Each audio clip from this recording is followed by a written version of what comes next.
चुनाव होगा पश्चिम बंगाल में, तमिलनाडु में, केरला में, गोवा में और रैली होगी दिल्ली में। दिल्ली से बिहार में वोटर अधिकार यात्रा निकाली, वहां के वोटर को समझा नहीं पाए, दिल्ली से केरला को समझा पाएंगे क्या? दिल्ली से दुनिया को समझा जा सकता है तो केरला को क्यों नहीं समझाया जा सकता?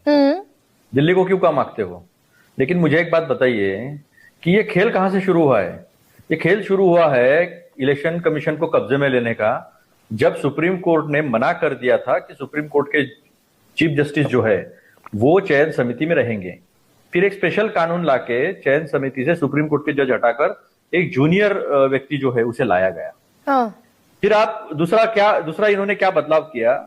147 सांसदों को निलंबित कर एक कानून पास किया सेक्शन 16 में, और पद पे रहते हुए मुख्य चुनाव आयुक्त या आयुक्त जो कुछ भी कार्रवाई करते हैं उसे आप चैलेंज नहीं कर सकते, उसके खिलाफ कोई कार्रवाई नहीं कर सकते। ये तो इम्यूनिटी प्रेसिडेंट और गवर्नर को, ऐसी इम्यूनिटी इनको दे दी है। प्रेसिडेंट और governor they are guardian of the constitution. नहीं, आप एक सेकंड, उस पर मैं इतनी टेक्निकलिटी पर आऊंगी अतुल लोंढे पाटिल भैया। आपने कहा चुनाव आयोग पपेट बन गया भारतीय जनता पार्टी का, बीजेपी इशारा करती है चुनाव आयोग वोट चोरी करती है, चुनाव आयोग वोट चोरी करता है। आज तक आप नहीं समझा पाए बिहार में कौन से टारगेटेड वोट डिडक्ट हो गए? देखिए ना, टारगेटेड वोट डिडक्ट हो गए इतनी बार तो बताया आपको। कब नहीं बताया टारगेटेड वोट रिजेक्ट नहीं हुए? 65 लाख लोगों को इन्होंने निकाल दिया, उसे सुप्रीम कोर्ट ने कहा था कि वो आप पब्लिश करो। चुनाव आयोग भागता क्यों है? पब्लिश क्यों नहीं करता है? किया उसके बाद चुनाव आयोग ने पब्लिश। देखिए, आप मुझे कहां किया पब्लिश? सारे बूथ पर बाकायदा सुप्रीम कोर्ट ने कहा पर्चा चिपकाना पड़ेगा भाई, देना पड़ेगा। कहां चिपकाया दिखा दो ना, जहां चिपकाऊंगा दिखा दो ना। हम तो गए, कहीं नहीं दिखा। कोई छुपा के कह रहे क्या? मेरे महाराष्ट्र में चंद्रपुर जिला जहां राजूरा है वहां पर एफआईआर दर्ज किया है। खुद किसने किया है? आरओ ने किया है। और 11 महीने से ना आईपी एड्रेस दिया है, ना किसी के ऊपर कोई कार्रवाई किया है, ना ईमेल के एड्रेस दिया, ना फोन नंबर दिया है। हाईकोर्ट ने जब कहा इनको कि आप सीधे सीसीटीवी फुटेज और मशीन रीडेबल लिस्ट दे दो, इन्होंने कानून बदल दिया, सेक्शन 91, 92 बदल दिया है। तो चोरी करने के लिए तो पहले कानून को साफ कर दिया, पहले आश्वस्त कर दिया चुनाव आयुक्त को कि आपको कुछ नहीं होगा, हम कहते हैं वैसा करो। मुझे बताइए क्या इन्होंने किया है? तो नहीं है भाई, सुप्रीम कोर्ट ने आपको एश्योरेंस दिया था। आप बिहार के एसआईआर से पहले सुप्रीम कोर्ट पहुंचे, सुप्रीम कोर्ट ने कहा मास डिलीशन होगा, हम इंटरवीन करेंगे, हम दखल देंगे, नहीं होने देंगे। 26 तारीख के क्या सुप्रीम कोर्ट में सुनवाई खत्म हो गई है? सुप्रीम कोर्ट में सुनवाई खत्म होने से चुनाव डिक्लेयर हो गए, और एक बार चुनाव डिक्लेयर होने के बाद कोई भी कोर्ट चुनावी प्रक्रिया में इंटरवेन नहीं करता है। यह अंडरलाइन रूल है। दोस्तों, हमारी जिंदगी में चुनाव का बड़ा महत्व होता है। वो चाहे दोस्त का चुनाव हो, पत्नी का चुनाव हो, सामान का चुनाव हो, जनप्रतिनिधि का चुनाव हो। मान लीजिए आप बाजार जाते हैं, आप कोई सामान खरीदना चाहते हैं और आप सामान की सही कीमत लगाते हैं। दुकानदार आपकी बात मान लेता है, आप अच्छा सामान खरीद करके घर ले आते हैं, आपको खुशी होती है। मगर इसके उलट आप बाजार जाएं और कोई दुकानदार अपनी मनमर्जी का सामान मनमाने दाम पर आपको भिड़ने की कोशिश करे, आपको खरीदने पर बाध्य करे, आप क्या करेंगे? आपको लगेगा कि ये दुकानदार नहीं, गुंडा है, अपना मनमर्जी का सामान हमें भिड़ना चाहता है मनमाने दाम पर। यही कुछ देश में चुनावों में हो रहा है। आप चुनना किसी को चाहते हैं, चुन कोई और जाता है। आप चुनना किसी शरीफ आदमी को चाहते हैं, चुन एक माफिया जाता है। बिहार में क्या हुआ? बिहार में चुनावों को लूट लिया गया। पहले मुख्य चुनाव आयुक्त और उनके 2 साथियों ने एक एसआईआर करवाई। एसआईआर में 65 लाख वोट काट दिए गए, 21 लाख वोट बढ़ा दिए गए मनमाने ढंग से। और जब चुनाव हुआ तो सरकार ने मतदान के समय कैश ट्रांसफर किया, हजारों करोड़ रुपए मत खरीद लिए गए। बिहार विधानसभा चुनावों का नतीजा हमारे सामने है। जिस तरह से बीजेपी को वहां पर सफलता मिली है, इसकी बिल्कुल भी कतई उम्मीद नहीं थी। उसका सक्सेस रेट 90% रहा। यह ऐतिहासिक है। एनडीए की सरकार बिहार में बन चुकी है। बिहार वासी चुनना किसी और को चाहते थे, चुन और कोई लोग गए। यह कहानी बिहार तक सीमित नहीं है।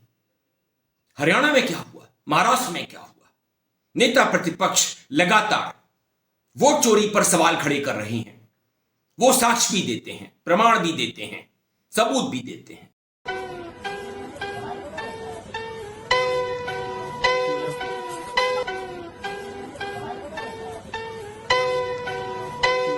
अरे लाला, क्या हाल है भाई? हाँ ठीक है। 4 पंचर हैं इसमें तो। 4 पंचर है? हाँ। देखिए तुझे एक बात बता दूं, ऐसी रील है ना, देख रहा मैं ऐसे इंस्टाग्राम पे वीडियो, समझ में आई नहीं? मगर चुनाव आयोग है, ढिठाई दिखाता है, कहता है एफिडेविट दीजिए, जवाब नहीं देता सवालों के। और उसी दौर में 272 लोग खड़े हो जाते हैं चुनाव आयोग के साथ, केंद्र सरकार के साथ। बर्बाद जमहूरियत करने को एक ही ज्ञानेश काफी है। हर शाख पे ज्ञानेश बैठा हो, अंजाम जमहूरियत क्या होगा। अभी कुछ महीनों से लगातार राहुल गांधी, कांग्रेस पार्टी सबूतों के साथ सवाल पूछ रही है, चुनाव आयोग से सवाल पूछ रही है। भारतीय जनता पार्टी प्रयास करती रहती है जवाब देने का, नहीं दे पाती। अब भारतीय जनता पार्टी ने एक प्रॉक्सी कैंपेन शुरू किया। 272 तथाकथित प्रतिष्ठित नागरिकों से एक चिट्ठी लिखवाई राहुल जी को। उस चिट्ठी में कोई तर्क नहीं मिलेगा, कोई तथ्य नहीं मिलेंगे, कोई जवाब नहीं मिलेंगे। उस चिट्ठी का लब्बो लबाब, उसकी भावना यह है कि जो चल रहा है उसको चलने दो, पर्दे में रहने दो, पर्दा ना उठाओ। आमतौर पे समाज क्या उम्मीद करता है, रिटायर्ड ब्यूरोक्रेट्स से, अफसरों से क्या उम्मीद करता है कि उनके अनुभव का लाभ समाज को मिलेगा, उनके प्रभाव का लाभ समाज को मिलेगा, वो थोड़ा दबाव डाल सकेंगे सरकारों पर, अपने अपने इलाकों में कुछ काम कर सकेंगे और लोकतंत्र को मजबूत करेंगे। लेकिन इन प्रतिष्ठित नागरिकों ने उल्टा ज्ञानेश कुमार को चिट्ठी लिखने की जगह राहुल गांधी को लिखी। ज्ञानेश कुमार से जवाब दिलवाइए ना। सवाल बहुत हैं, सबूत बहुत हैं, हरियाणा के सबूत हैं, महाराष्ट्र के सबूत हैं, कर्नाटका के सबूत हैं, बिहार के एसआईआर के सबूत हैं। नहीं, इनमें से कई लोग ऐसे हैं जो कुछ केसेस से बचना चाहते हैं। इनमें से कुछ लोग ऐसे हैं जो इस सरकार से कुछ रेवड़ियां लेना चाहते हैं। एक महानुभाव तो ऐसे हैं जो 3 करोड़ के साथ इनकम टैक्स की रेड में पकड़े गए थे। ऐसे अनेक हैं, इन सबकी जन्म कुंडलियां हैं, इनकी प्रॉपर्टीज की लिस्ट आप देखेंगे तो आपको समझ में आ जाएगा ये क्यों कर रहे हैं जो ये कर रहे हैं। संघ से जुड़े हुए हैं अधिकांश। एक लक्ष्मीपुरी जी, जिनके पति पेट्रोलियम मिनिस्टर है, हरदीप पुरी साहब। अरे साहब, आपने राहुल जी को चिट्ठी लिखी, अच्छा किया, बहुत अच्छा किया। उनको चुप रहने का आदेश दिया, चलिए करिए। आप घर पे अपने पति से तो बोल देती कि पेट्रोल के दाम कम करिए, कि अमेरिका के आगे मत डरिए, झुकिए। आप लोग इतने ही प्रतिष्ठित हैं तो जरा प्रतिष्ठा का परिचय देते, पूछते गृह मंत्री से कि लाल किले पे विस्फोट क्यों हुआ, कि फरीदाबाद में 2900 किलो विस्फोटक कैसे पहुंचे, कि श्रीनगर के थाने में जो विस्फोटक रखे हुए थे अचानक फट कैसे गए, पहलगाम में आतंकी कैसे घुसे। पूछते, प्रधानमंत्री से पूछते, अपनी प्रतिष्ठा का परिचय देते कि साहब पेपर लीक कब बंद होंगे, किसानों की आय कब दुगनी होगी, ट्रंप के सामने आप मुंह क्यों नहीं खोल पाते, क्यों नहीं लाल आंख दिखा पाते चीन को। पूछते, यह आपका काम था। लेकिन नहीं, पूछिए पर्यावरण मंत्री से, जानते हो अगर उसका नाम क्या है तो, पर्यावरण मंत्री से पूछिए कि ये दिल्ली की हवा में इतना जहर क्यों घुला हुआ है, क्यों हमारे फेफड़ों के साथ आप मजाक कर रहे हैं, क्यों हमारी जिंदगी आधी कर रहे हैं। पूछते, लेकिन नहीं, ये लोग सरकार के आगे दूम हिला रहे हैं। इनको सरकार से बचना है या सरकार से कुछ प्राप्त करना है। खैर, करिए आप। कल 25 लाख से ऊपर हस्ताक्षर सिर्फ पंजाब से आए हैं वोट चोरी के खिलाफ। परसों 1 करोड़ से ऊपर हस्ताक्षर तमिलनाडु से आए हैं वोट चोरी के खिलाफ। पूरे देश से 5 करोड़ से ऊपर हस्ताक्षर इकट्ठे हो चुके हैं। रामलीला मैदान में जब आवाज गूंजेगी वोट चोर गद्दी छोड़ की, ये 272 लोग भी सुनेंगे। इन 272 से प्रॉब्लम नहीं है। झुंड में आइए, आप हमला बोलिए हम सब पर, विपक्ष पर बोलिए। आप झुंड में किसके चलने की आदत होती है, स्वभाव होता है, वो आप जानते हैं। लेकिन आप हमें चुप नहीं करा पाएंगे। ये अभियान अब इतना आगे बढ़ चुका है, हर घर हर मोहल्ले में पहुंच चुका है कि या तो अब चुनाव आयोग की सफाई होगी या बीजेपी और उसके पूरे इकोसिस्टम का सफाया होगा। ये लोग पूर्व नौकरशाह हैं, राजदूत हैं, जज हैं, हाई कोर्ट के जज हैं, पुलिस और सशस्त्र बलों के अधिकारी हैं। इन्होंने चुनाव आयोग को बचाने का काम किया है और नेता प्रतिपक्ष को कटघरे में खड़ा करने का। इन्होंने राहुल गांधी पर तमाम आरोप लगाए हैं। राहुल गांधी लोकतांत्रिक संस्थानों का सम्मान नहीं करते, उन्हें कमजोर करने का काम कर रहे हैं, चुनाव आयोग पर सवाल खड़े करते हैं। जब कांग्रेस और इंडिया गठबंधन कहीं जीत जाता है तो ये लोग चुप्पी साध लेते हैं, और जब एनडीए जीतता है, बीजेपी जीतती है, मोदी जीतते हैं, तो ये चुनाव आयोग को घेरना शुरू कर देते हैं कि चुनाव आयोग अपना काम सही ढंग से नहीं कर रहा है। देश के जाने माने पत्रकार और संपादक विनोद शर्मा जी ने ठीक ही कहा है, ये 272 हस्तियां नहीं हैं, ये मानवता की अस्थियां हैं।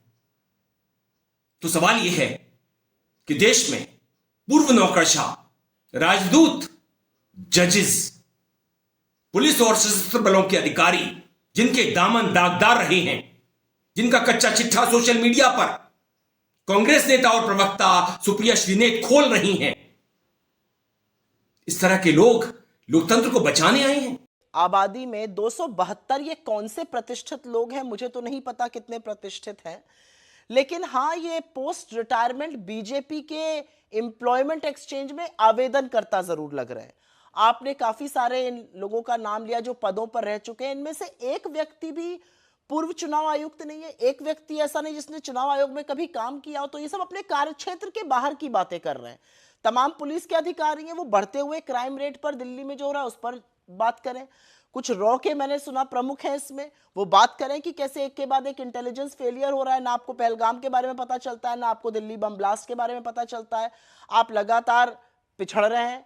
उसके बाद इसमें से आपने बताया कि कुछ उच्चायुक्त रह चुके लोग हैं। अरे भाई, फॉरेन पॉलिसी कैसे फेल होती जा रही है उस पर चर्चा नहीं है, इधर उधर की बातें। देखिए ऐसा है, इनमें से कितने लोगों की आज हिम्मत है ये स्वीकारने की या उस पर सवाल पूछने की कि इतने फर्जी पते, इतने फर्जी आईडी, एक एक छोटे छोटे घरों में सैकड़ों लोग कैसे रजिस्टर हो रहे हैं। इनमें से कितने लोगों की हिम्मत है ये पूछने की कि बिहार में चुनावों के बीचों बीच सरकार 10-10 हजार बांटती रही और चुनाव आयोग चुप रहा, चुनाव आयोग की संदिग्ध भूमिका पर एक शब्द नहीं बोला जा रहा है।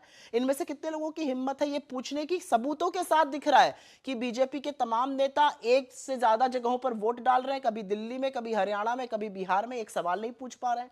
देखिए दिक्कत यह है कि 2014 के पहले जो सम्मानित प्रतिष्ठित नागरिक होते थे इस देश के, वो चुनी हुई सरकार से सवाल पूछते थे, क्योंकि सही भी है, सरकार के पास संस्थाएं हैं, संसाधन है, सत्ता है, उससे सवाल पूछा जाता है। ये लोग राहुल गांधी से सवाल पूछना चाहते हैं। राहुल गांधी जो लोकतंत्र को बचाने के लिए मजबूती से लड़ रहे हैं। मेरा अपना मानना है कि राहुल गांधी ने चुनाव आयोग का पर्दाफाश एलिगेशंस के साथ नहीं, सबूतों के साथ किया है। इन सबूतों को देखकर क्या इन 272 लोगों ने अपनी आंखों पर पट्टी बांध ली है? और इनमें से कोई भी एक चुनाव आयोग का व्यक्ति क्यों नहीं है? नहीं, ये लोकतंत्र को लूटने में मदद करने आए हैं। आज लोकतंत्र लूट रहा है। नेता प्रतिपक्ष लगातार चुनाव आयोग पर, उसकी कारगुजारियों पर सवाल खड़े कर रहे हैं, सबूत पेश कर रहे हैं, मगर सरकार है कि मानने को तैयार नहीं। और ज्ञानेश कुमार, वो तो ऐसे ऐसे जवाब देता है कि मैं मतदाताओं के साथ चट्टान की तरह खड़ा हूं, मेरे लिए ना कोई पक्ष है ना विपक्ष, सब समकक्ष है। मगर दोस्तों ऐसा है नहीं, वास्तविकता इसके उलट है। कांग्रेस देश की राजधानी दिल्ली में एक बड़ी रैली करने जा रही है, जनसभा करने जा रही है। ये किसी आंदोलन में परिवर्तित हो जाए तो हमारा लोकतंत्र बच जाएगा। आइए कांग्रेस के इंडिया गठबंधन के साथ चलते हैं और लोकतंत्र को बचाने की कोशिश करते हैं। नमस्कार।